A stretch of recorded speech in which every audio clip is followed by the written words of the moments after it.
Hello, it's Catherine and Jordan, and we are presenting you a new place to live in, the Mid-Atlantic colonies.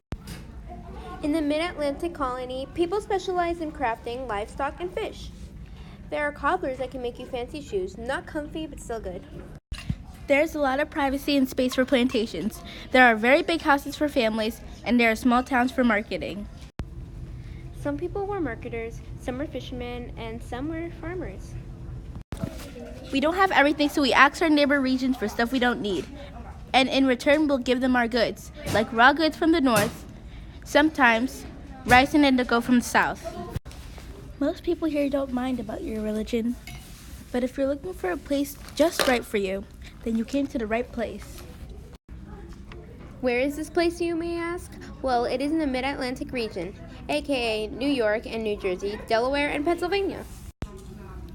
Thank you for listening. I advise you to go here because it's just in the middle of everything. Thank you and peace.